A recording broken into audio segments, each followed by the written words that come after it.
Hi, Casey. What's up, Mark? How are you? Good. Right now, we're the only two people here, so we'll see how many people show up. Full house. Maybe.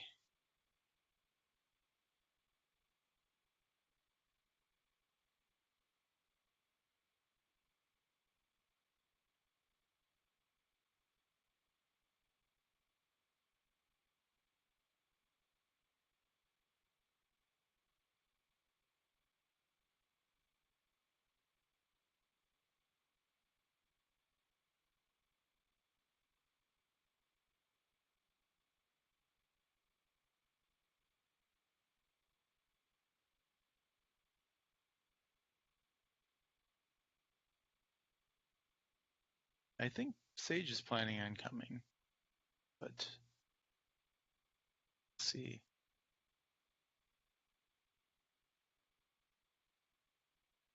Good morning, Igor. Maybe more evening for you. Yeah, good morning. Morning. Morning, Sage. Hey, Igor, would it be okay if on the discussion topics I put on something related to your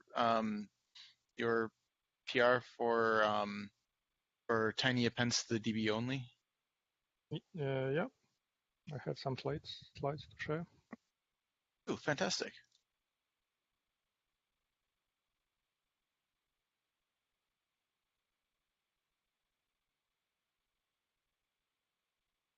I'm going to put that after we're here, though.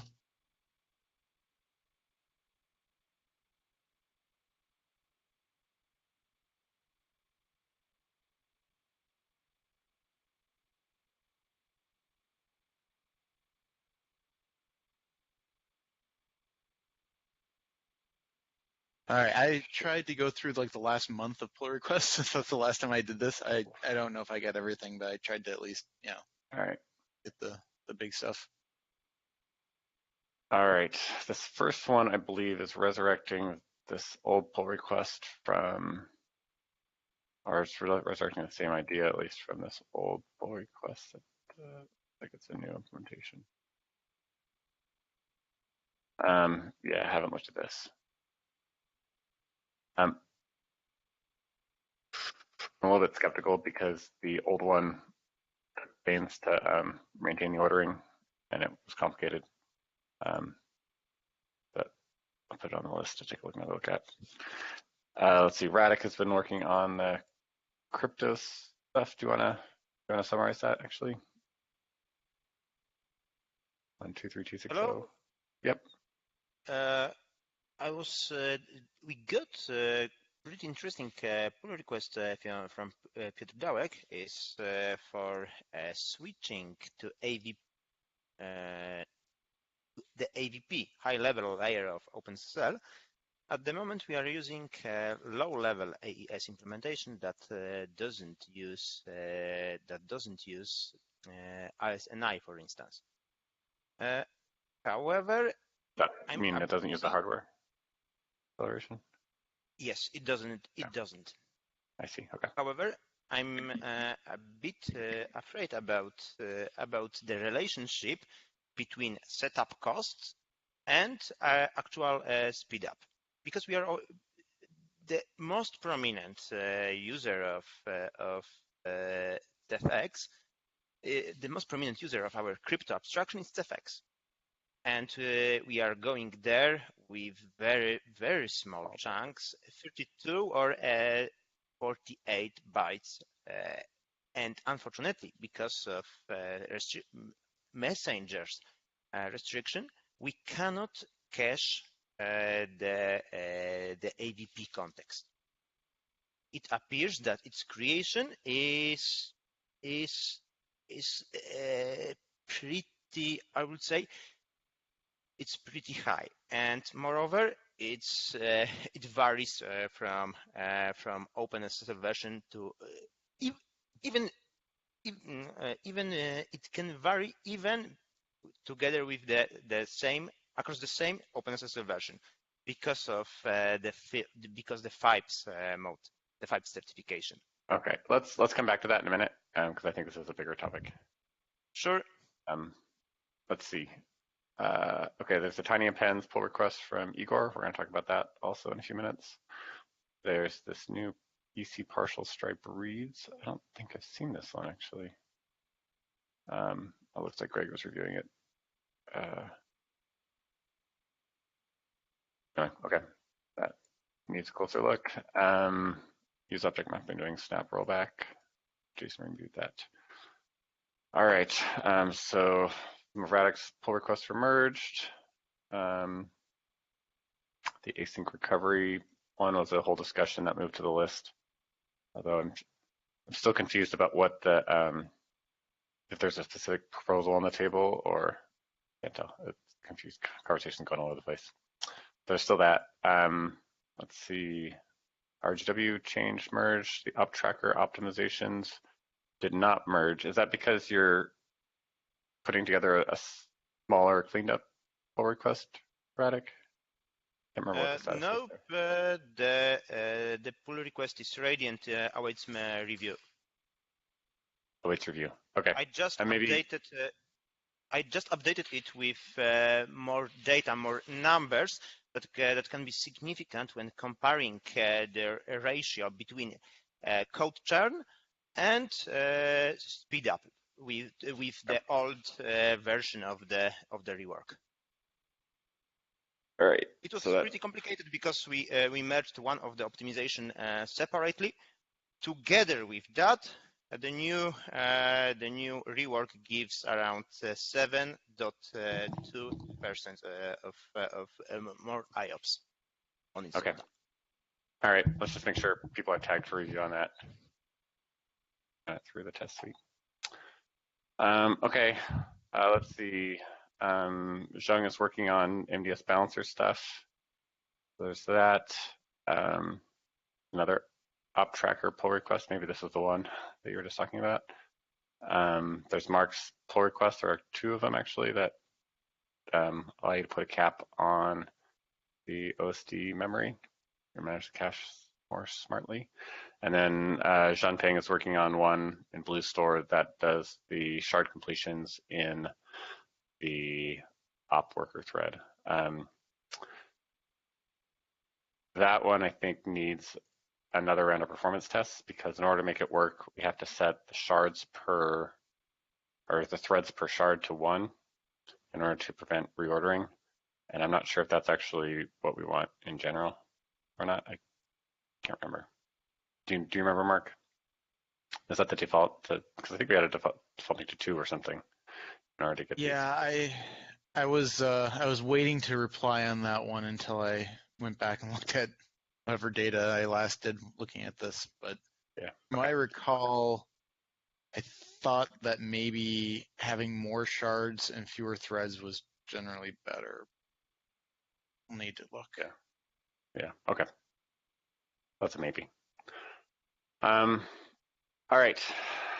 So let's go to the discussion topics. Let's talk about the EVP thing first, just because we already touched on it. Radek, it sounds to me like we sort of avoid the auth issue if we keep the Ceph signature checks using the low-level API, but then change the more general abstractions to use the higher-level API. But I don't remember what the users are. I don't remember if RGW is using the same abstraction or if they implemented their own wrappers around Not yet. OpenSSL or what. You're not. Okay. Are you using the EVP layer? Whatever it is. Man, I don't even remember whether we converted to OpenSSL stuff in RGW. Okay. Okay. Yeah, the plan has been to rework RGW in terms of the existing auth stuff, but it's been taking a while. Okay. It's pretty complicated because RGW, at least a couple months ago, was using both OpenSSL and NSS. OpenSSL was in the Cyvet Web, And if I recall correctly, it was AVP, the API offering ISNI acceleration. However, some parts of the Keystone-related stuff was still around NSS. Right, but for S3 object encryption, Adam wrote a whole bunch of custom stuff, Yep. and that's currently just based on NSS. Yep, good point. It seems like that's probably the place to focus there. The other thing to keep in mind is that the Ceph signature checks are for the current version of Ceph. It's current Messenger 1 protocol, and that's going to change drastically in the next couple of months with Messenger 2. So I think I wouldn't bother worrying about that. I would just, maybe this is the question for Peter, look at if there's an opportunity to improve RGW crypto performance or not, and look at it from that angle, and just take a little bit of care not to break the Messenger 1 crypto checks in the process. I know that Kifo is actually working on some modifications that would make the context reusable in Ceph. If so, then moving with AVP might be reasonable.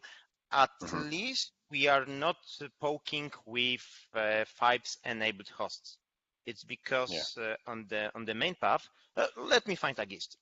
In short, we in FIPS mode, we would need to make some locking on the main path. Here is the gist. And I guess my bigger question is it worth spending a lot of time here? Do we expect that this is actually going to speed up the signature checks? Or is the goal just I've asked Peter to provide data from clusters running RBD.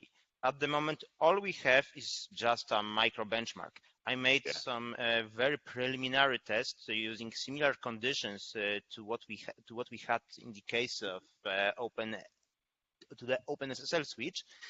I mean the all one scenario: 1 gig RBD image fitting entirely in cache, one client, one OSD, one TP-OSD-TP, everything set to 1, and I'm getting no difference / small regression around 1.5%. Let me find data. And it's also worth to point out that that our benchmarks in unit tests are tricky, even because of different memory allocator. Our unit tests are linked with glibc malloc. On my node, it's costly. It's just costly because of synchronization that is there. Yeah. And atomics on Incerta are painful. I believe this is caused by the fact it's multi-CPU configuration. Yeah. Okay. Okay. All right. Anyway, well, like, I'm just waiting for more testing from Peter. Sounds good. Sounds good. Okay. All right. Let's talk about the HDD, SDD config options, device templates. Sure. So I'm the instigator of this, I guess. Maybe 6 months ago, I had the opportunity to work with an actual user who was trying to improve their BlueStore performance, and this is actually kind of what this interaction is what led to all this work on trying to make BlueStore's cache settings easier, because they were really confused about a lot of different things. But the big thing that, or one of the big things that came up was that they had defined, they had a big Ceph.conf file, and they're trying to change lots of settings, like a lot of users often do. But one of the things that they had changed was the size of the blue store cache. And we have the kind of the base option and the HDD and the SSD option, and they had defined it in multiple places in the conf file. And beyond just having done that, they had previously defined an SSD setting, and then were trying to change the base setting. So the SSD setting was maybe set at like 3 gigs or whatever, and then the base setting they were trying to set up to like 10 gigs, and it wasn't doing anything, and they were confused why it wasn't overriding, or not why it wasn't overriding, but I think they had forgotten that they had even set an SSD setting somewhere, and then were wondering why when they were changing the blue store cache size setting, it wasn't doing anything, if that makes sense. Yeah, it actually is supposed to work the opposite way. If the SSD or HDD settings only apply if the main setting is set to 0. So I don't know if we're remembering it Maybe backwards or if there's a bug. it's quite But possible I was remembering it backwards. Yeah, but point taken. One way, it was confusing. yeah, one way or another, they were setting both, and then not understanding why whatever Right. they were changing wasn't changing it. Yep. Case in point. Yeah, exactly. Yep. So so that the question is, now that we've got some of this auto tuning stuff for the cache sizes, the only thing hopefully left for the user to set is the amount of memory they want the OSD to try to keep itself to. But we're now again left with the question, well, do we want to have a separate SSD and HDD for that? And it kind of makes sense. It's useful to have that, but I'm still worried that we kind of end up in the same place where people are trying to set these SSD and HDD settings, and might kind of get themselves into trouble, especially since this goes beyond just the caching, right? There's lots of other things in the conf file now where we have these different defaults.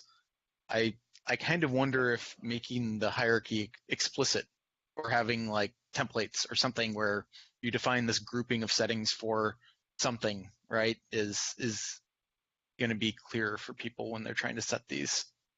I think for most of those settings, the HDD, SSD ones, the reason why we broke out the defaults is so that users never have to touch it.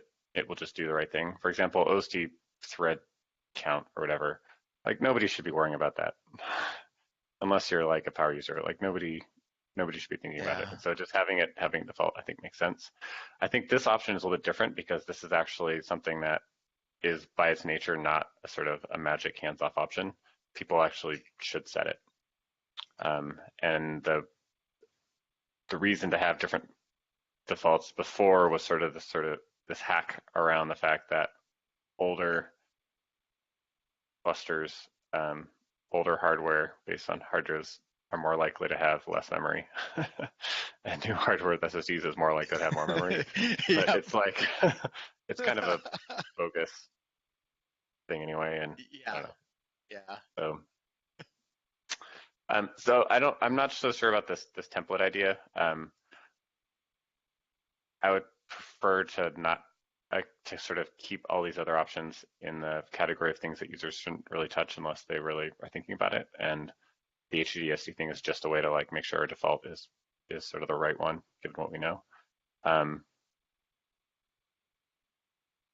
it's worth noting that for the memory thing, you can actually set different defaults on a cluster-wide in this cluster config.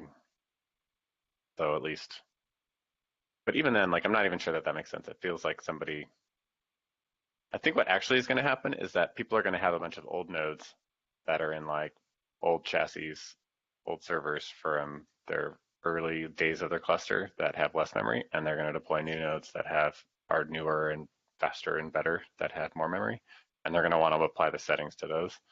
And unfortunately, there isn't really a way to tag config settings based on like what revision of the chassis it happens to be in, unless that also maps to like what rack they're in. They can map their memory to per rack.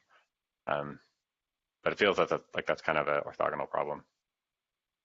It almost feels like you want a template for a node, right? You want to be able to say, I've got this class of node, I've got these other classes of nodes, and they have this many disks and this much memory and whatever, and this is how much I want each OSD, how much memory I want each OSD to use, and I want these disks in each chassis to be used. And I don't know. Yeah. I mean, that's kind of what the classes are meant to be like before. Mhm. We have the system automatically puts you in hard disk and SSD classes, and maybe an NVMe class. I can't remember if that was a real thing or not. That finally got merged.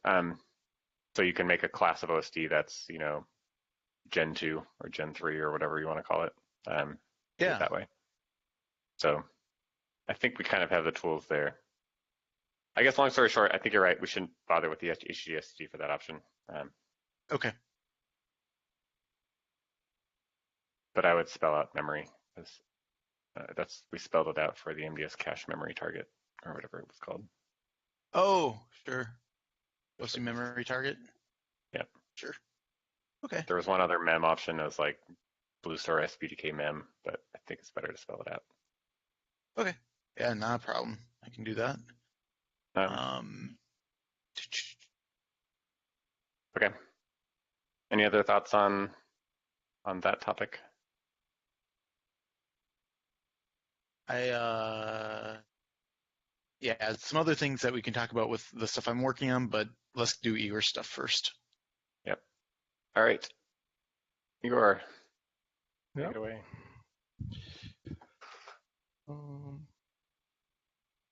Well, you pass the control to me to share the screen. Yep. Just go for it.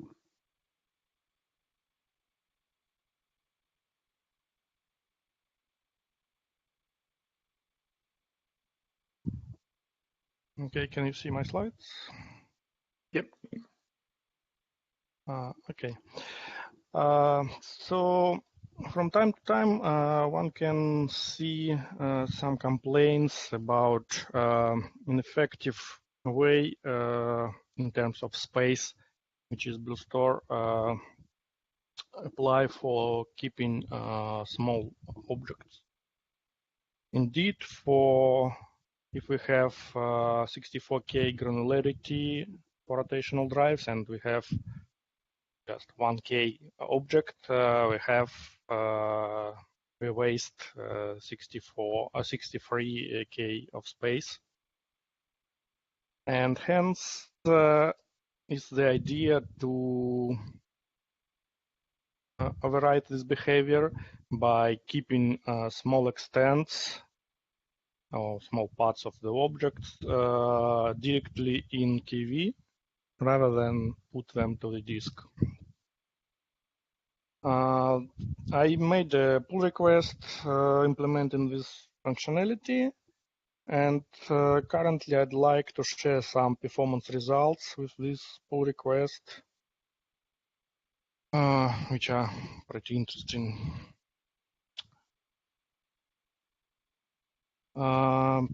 Well, all the benchmark were made using HP, well, pretty legacy HP server, and which has two drive options. The first one is SATA SSD drive, and the second one is NVMe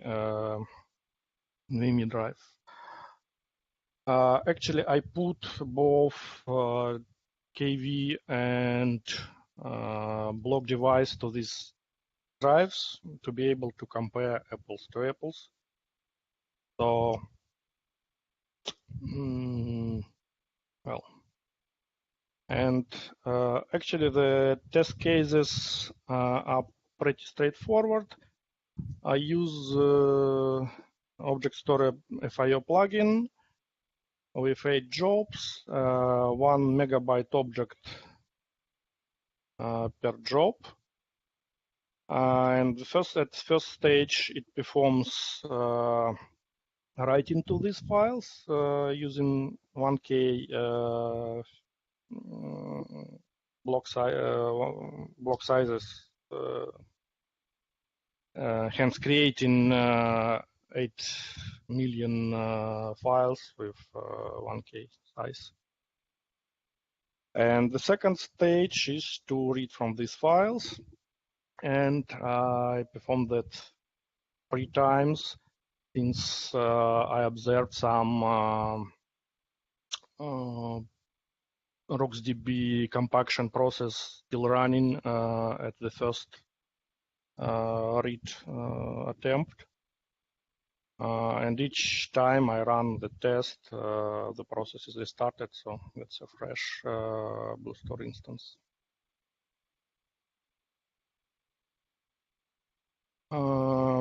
Also, in this pull request, there were some speculations on which approach is better to keep these records with this tiny data.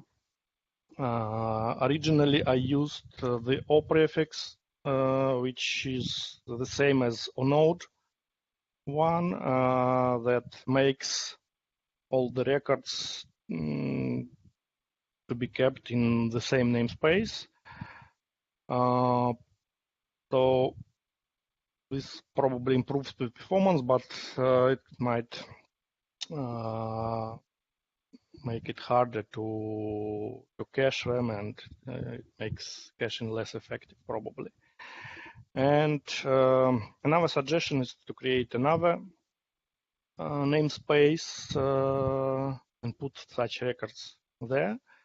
So here, under O prefix approach, I mean the original one, and K prefix is now a new namespace, and I'm trying to compare the performance numbers for both approach as well as against the original small writes. Yeah, Mark, it was you. Oh, I was going to ask, so in the O prefix case, it's not inlined with the O node, it's just another record in the same namespace as the O node? Yeah, that's another record, and even multiple records potentially. Actually, for this test case, just one record, but the policy that enables these tiny writes at the moment is an append happening at unallocated space aligned with this allocation granularity. So in fact, if you perform multiple appends aligned properly, it will create multiple records for that. I'm not sure if that's the best strategy. I was just trying to implement the thing that allows this procedure for small writes that are performed just using single write. So very small objects written in just one write. But unfortunately, we don't have any flags saying that no more writes expected for this object or something like that. So currently, I did a bit more complicated procedure, which might create multiple tiny records. But actually, that's a bit different story. So my intention here is about performance, not its policy. Any questions so far?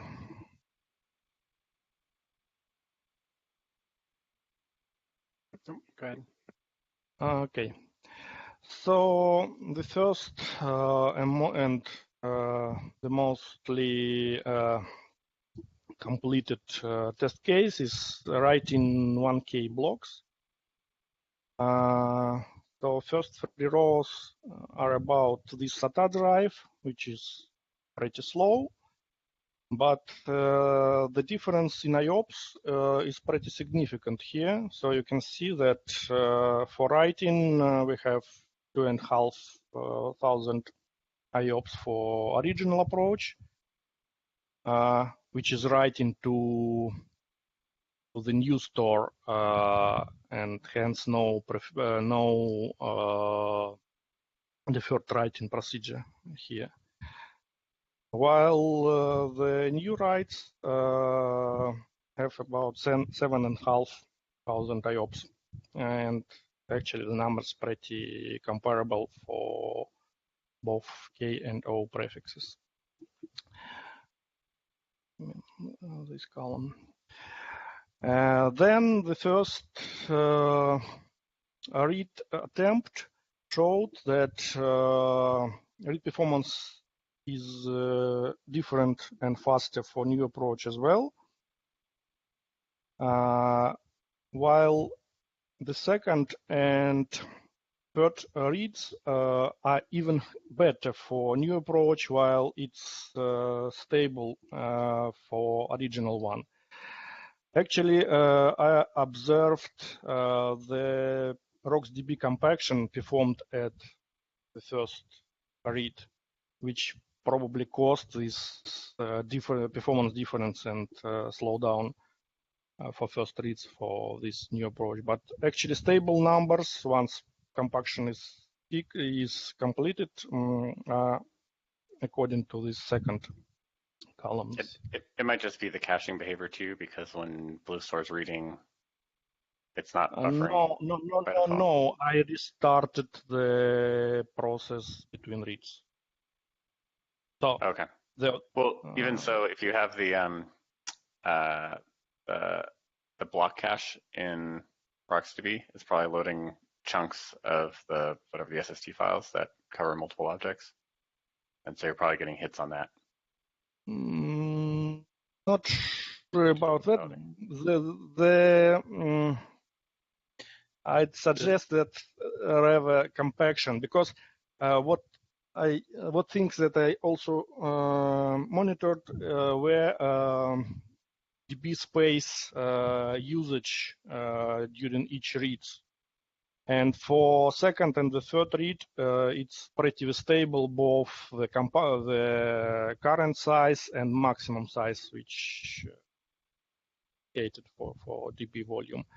While for the first read, I can see that maximum column is it might go up and then stabilizes. Actually, this the last column here is an aggregate. So instead of publishing all three, even 4 columns for these numbers, I just wrote here well, the stable DB volume size after read performance is stabilized, and as far as I can see, no compaction is happening. And the maximum size, which most of the time relates to even writing or the first read. Yeah. Okay. I guess you could use something just like IOStat or collectl or even block trace maybe to do when you're doing a read test, just to see if everything's actually coming from the disk. Yeah, and actually that's another point. I also observed writes during the read phase. Yeah. Mm-hmm. Okay. And also from the okay. Go ahead, Dior. I just want to mention that from the last column, you can see that in compacted space, in compacted state, the space usage is pretty straightforward, and I mean pretty similar to the actual space required to keep all this data. So for 1K block and 8 million files, I need 8 gigabyte. And you can see that actual DB volume size is 9.5 gigabyte here. Yep. While for original approach, if you monitor block device or 4K allocation units, will have like 32 gig allocated to keep just 8 gigabyte. and which is that's pretty expected, and I didn't show it here. And the second half is about the same, but using NVMe drive to keep both block data and KV store. Here the difference isn't that high, but still significant. Unfortunately, it looks like I'll lose these read numbers for original approach for read 2 and 3, but again, as far as I remember, they were less than new writes.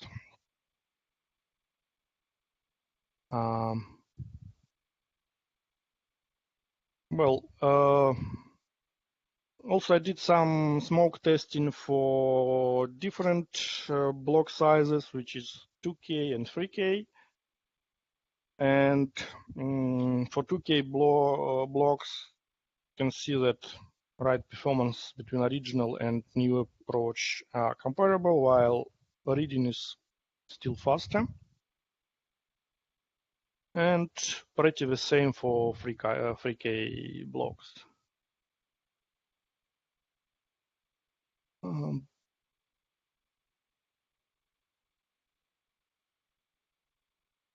Well, and some notes on that. As I already said, the original writes were performed to the new store, which causes direct block device I/O instead of deferred procedure. I did a smoke test for overwriting with SATA option only, and the IOPS, resulting IOPS were even worse. So actually, looks like deferred procedure in this case wouldn't benefit. And again, as I already said, I didn't see much difference in both O prefix and K prefix approach. Maybe just a subjective estimation, it looked like O prefix is a bit faster most of the time, but very subjective estimation. Yeah, my concern there is that if you put the data adjacent to the O records, then you're basically diminishing the effectiveness of that O namespace for caching metadata, and you're not really going to see those effects until you have a huge data set and your performance is really bounded by your ability to keep that metadata in the cache. And so you need to construct a really big data set to really see that effect. Yeah, I understand that actually this benchmark is pretty limited and maybe not as complete as it should be. But yeah, just what I have so far. Yep. Okay. That's all. Yep. Okay. This looks super promising. It's somewhat similar to what the original new store code was doing forever ago, where it was putting some number of writes in the KV store and then writing them out. I can't remember what they were called. They're like lazy writes or something. I forget. But we eventually ripped it out at some point because it didn't seem to be helping. But now it clearly does. So I think it makes good sense. Igor, Okay, go ahead. One thing is it'd be really good to see numbers when you actually are using the OSD rather than just the object store FIO plugin, because with all of the PG log data that goes into the database, that might restrict how much throughput you can get through the database itself. Yeah, makes sense. So that concerns me, just given that usually it's the bstore KV sync that's the bottleneck for like random write tests. I don't know if it would affect your read numbers much, but at least in the write tests, I think you might actually, you might see different numbers. So that might be worth looking at. Okay. Yeah, I think if I just went with my gut, I would say I would focus on the K namespace, just based on what we've been thinking about the rest of the trade-offs involved. But I think the big question in my mind and the big thing to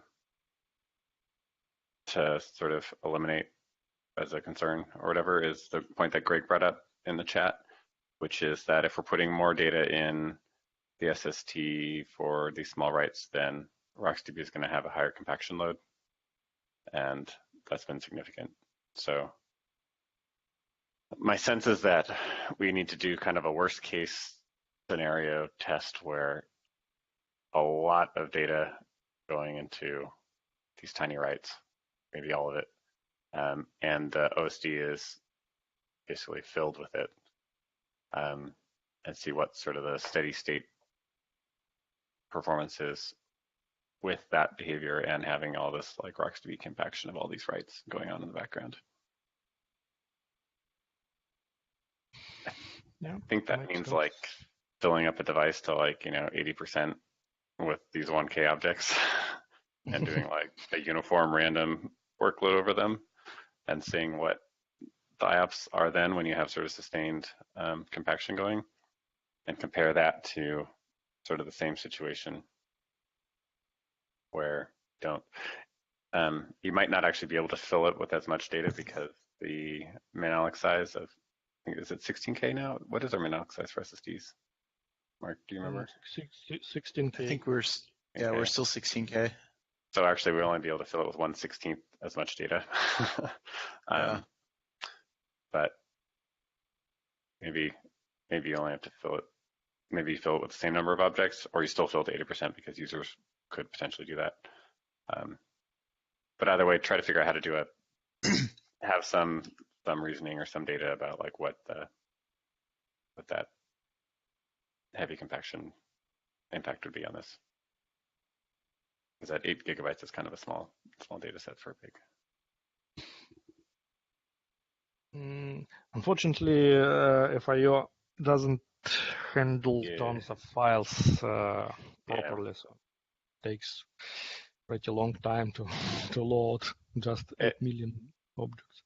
You might need to use a separate tool like Radius Bench with object size 1 gig just to pre-populate the store with some number of objects in both cases, and then use FI to do random IO across a different set or whatever. But that should trigger, I think, the same basic behavior in RocksDB.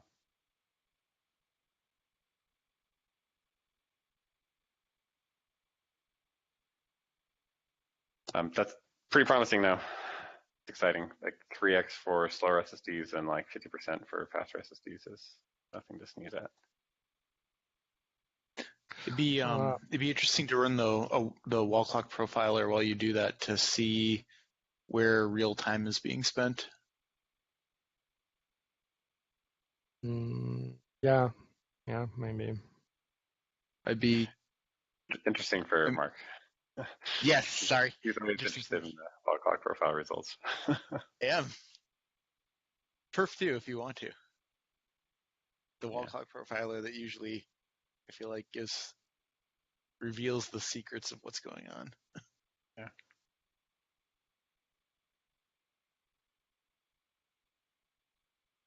Awesome. Okay.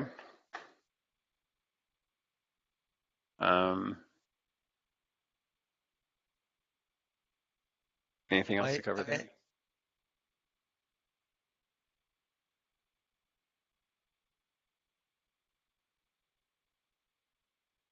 Okay. I have one quick question for you. Alfredo Deza wrote up a pull request for the BlueStore config, where he was providing some guidance on, how much space to give it, RocksDB, and so I just was curious to hear your take on it, and hoping that we can get something kind of general said about that, because then we can start to work on getting the dollars to do it. What do you think? Do you want me to post the PR or? I'm trying to find the link. Yeah, 1 second.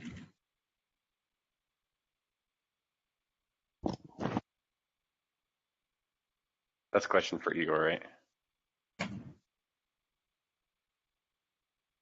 If you're still on that, I'm sorry, I misunderstood. Go ahead. Yeah, I think we're ready to move on, but I'm just wondering who you're asking. Nope, no, I wasn't. That wasn't directed specifically at you. Well, I guess in a way, there. I mean, the only piece of it that was related to Igor's proposal was whether storing data like this in RocksDB makes spillover more likely, and or like, do we need to provision differently if we're using this? You think? It will definitely mean more data in RocksDB. So in that sense, yeah, spillover would be more likely. It doesn't mean it's bad. I mean, the SSDs Yeah, are so right. big now that we could just provision more. I mean, they have like, 2 terabyte SSDs are pretty common. They've Yeah. heard of 4 terabyte NVMe SSDs. So I don't know if things are as big, if that's as big a deal as it used to be. Yeah, but- and it's 2 dimensions too. Like if you under provision an SSD, then you can make it run for twice as long. So I think how you make use of the SSD should be viewed as a 2-dimensional box that you can stretch out, use less space for more time, or all the space for more time, less time, whatever. That the possibility of pull requests like this that change blue source behavior and how it uses that DB is partly why I don't want to be specific and prescriptive in the size of the DB. It should just be as much as you bought or can afford. Yep. And I think we should be providing high level guidance. And I think we should keep the spillover boogeyman in context. When spillover happens, it means that you're putting storage on the hard disk instead of the SSD. It means that it's not fast anymore. So it's having a small amount of flash and having spillover is always going to be better than having no flash and having everything, spilled over by default or whatever. So it's important to understand what is happening when spillover happens, but I'm not sure that it is a huge. I don't know. Yeah, you have to be careful how it's affecting your decision making. I guess. So well, I think that we'll be unable to properly size these volumes all the time. So I'd suggest to concentrate more on the ability to recover after the improper sizing, which is ability to increase this KV volume, migrate it to somewhere, and things like that, as well as alerting about this spillover case. That's a really good point. And we had a discussion about that this morning in the hall where somebody mentioned the idea that if you used LVM instead of partitions, that maybe you could, say, expand the RocksDB volume dynamically. I don't know how BlueStore would react to that. Would that be a disaster, or would that be something that could work? That's actually something Igor was working on, although I don't know if that was a specific case that you covered. No specific case, but yeah, actually the basic functionality for that already present in the code base. So you are unable to resize database volume offline, and well, I'm trying to extend this functionality to be able to migrate between volumes and simplify maybe this procedure, because right now it requires several steps as far as I remember. Yeah. Oh, that's too bad because I would have guessed that you would have had to restart the OSD, but that once the OSD restarted, it would kind of sense that the volume had grown or something like that. Partly, that's partly there. I think there's probably doing something just like that where we only allow expansion is probably not too much work. I think probably the real challenge here is figuring out how to capture this idea that you might want to figure out how to size this box where one dimension is the lifetime of your SSD and the other dimension is how much data you use it for when you're provisioning OSDs in general. Because you might provision it such that you have a stretched out box where you're only using 1 terabyte of a 4 terabyte SSD to extend its life. And then you realize actually I want some more performance and I want to shorten its lifetime and go and add some to every OSD.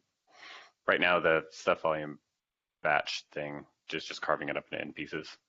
So it's assuming that the advertised size is the size that you want to use,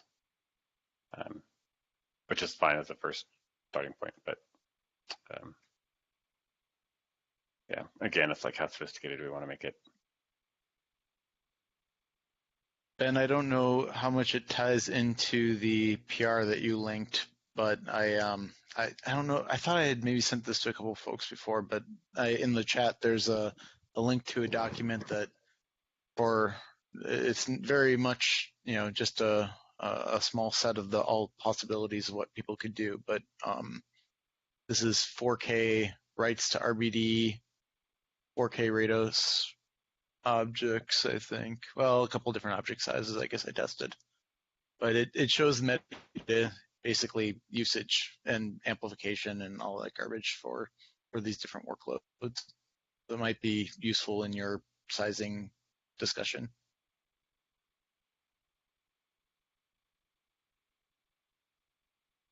Oh yeah, it was useful. The problem I think people had was that it was so complicated because you needed to know what workload you were dealing with, and then try to estimate the Rados objects you were going to have within that workload, and Oh yeah, the I agree.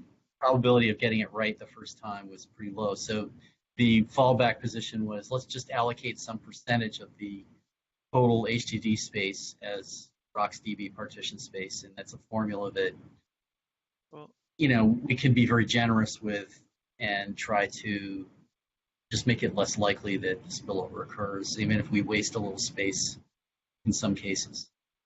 are you talking about a single device configuration, so you don't have like a separate SSD for the DB? No, I'm talking about like if you have HDDs and you have a SSD specifically for either journaling or in some cases what people do like with RGW is they set up RocksDB and WAL, but then they also have the metadata index bucket pool on all flash as an Yeah, OSD, and for that Bluestar, complicates things more. for Bluestar, you probably So, don't need to do that anymore because all the ONode data will be on the SSD anyway. Or sorry, all the OMAP data will be on the SSD anyway. oh, and there's no real data in that OSD anyway. So in other words, I see what you're saying. It might be Oh, worth trying. I would suggest at least definitely making sure that the assumption is right, but you might not need to like carve up your SSD in that kind of a weird way when file store's not being used. yeah, I gotta look into that. You're probably right. And then you It can go back to It Go ahead, does Sage. mean though that the OMAP workload will be mixed in on the same OSDs as your bulk data workload. You could still dedicate SSDs or OSDs just to the index pools, I guess, but it would be all OMAP, right? So you don't have to like carve a data chunk off for Yeah. on the SSD for those OSDs. You could still separate them if you wanted to. Sorry, I tuned out, but I thought maybe I'm inferring another conversation. I thought so in the normal case you have an NVMe and you have like 8 hard disks or whatever, and you divvy it up into 8 pieces. And I thought the case that Ben was suggesting is that you might have an NVMe, you take half of it and create a dedicated OSD, and you take the other half and you divvy it up for the hard disks, and you have the So I think path. I think what you're saying is that that's file store legacy solution that Right. isn't Well, necessary with BlueStore. probably not if you just, yes. But it does mean that one advantage of doing it that way is that you still have a dedicated NVMe OSD that you have in a separate pool, and then you can scale it independently. So then you can add a bunch of like pure NVMe SSDs if you need more index capacity or less. And so you have these two. In that case, you're sharing the same hardware. So you sort of start with a shared point, but you could scale them going from there. Whereas if you're just mixing in the OMAP with all your other OSDs, one big pool, then you have a little bit less flexibility. More contention. So, and you might have contention where you have OSDs that are doing both bulk work and they have latency sensitive OMAP work. Which might be problematic, or might not. I don't know. Yeah. I think Sage, the thing I'm concerned about right now, though, is that it sounds like maybe they're carving off part of the SSD for the data or the block portion of those OSDs or bucket index pools that never gets used because it's all going into the database partition anyway. Does that make sense? Yeah, well, it will get used because it'll spill over, or will spill over. Okay, yeah, okay. But yeah, if the OSD is all on the NVMe, you should just have one partition, not per LV, I guess, not two LVs. Clearly. Only in the case where we have our drives. Yeah. But unfortunately, there's a lot of them still around. Yeah. I think that the thing that's annoying here is that there's a whole bunch of complexity you have to invest in the like Ansible stuff tooling to provision them that way. And the end result is just like complicated. And so even if it's a little bit better, it might just be simpler just to say, use BlueStore uniformly with an NVMe and some hard disks, and just bank on the fact that your OMAP is going to end up on the SSD. All right, that's a good point. But you just have to be careful because if it does spill over, then your OMAP gets slowed down. So you want to have some confidence that the OMAP is going to be small enough. And I actually don't have any numbers to know how much data is actually in the OMAP pools compared to data in the data pools. It would be helpful to have that. Like if it's usually 1%, then I think we're safe. But if it's like 20%, then we're not so safe. And we have to be really careful about how we balance them. I think it's more like 1%, but I need to check. Yeah. I still really hope that this is a problem and that down the road we can actually have like an OSD managing kind of pools of hardware internally where it just kind of figures out what to do. Yeah. Yeah. Well, the problem with that is the OSDs don't know about each other and they don't know what the intent of the application is. So it's really hard to do that. Yeah, I'm not sure you can get away from. Yeah. It's definitely hard, right? There's a lot of things that can go wrong, but hopeful. I mean, assuming that the contention between the two sharing the same OSD thread pools or whatever isn't an issue, then everything should be fine until you have so much OMAP data that it spills over. And that's like the equivalent, if you had partitioned them, would just be that your OMAP pool SSDs fill up. And so there's always a high level, like user has to deploy more SSDs in order to like make it work type of step in there. So I mean, the only thing that comes out of that is if you could extend the size of the partition, like make it an LPM volume and extend it and have BlueStore kind of catch on to that, that would be really helpful. Yeah. It's always a decision process though, right? Because how do you know? Maybe it's better to have your RGW OMAP data for bucket indexes spill over to a hard disk than have like your RBD metadata or whatever spill over. You know, how do you decide which of those things is more important? You've got limited. All things being equal, I'd say metadata needs to be in SSD typically. It's all based on usage though, right? You know, is your RGW stuff that's like, you know, write once, read never? Yeah. clear. So yeah, it's not, there's this, there's Anyway, ways you can deal with it, but it's complicated. All right. Okay. All right. Thanks again, Igor. I think the tiny right thing looks super awesome. And also a little bit of encouragement on the blue store tooling stuff to resize those volumes. I think that's also going to be pretty useful. I think that's it. Thanks, everyone. Thank you. Thank you. Thank you. Bye. See you later. See you guys. Bye.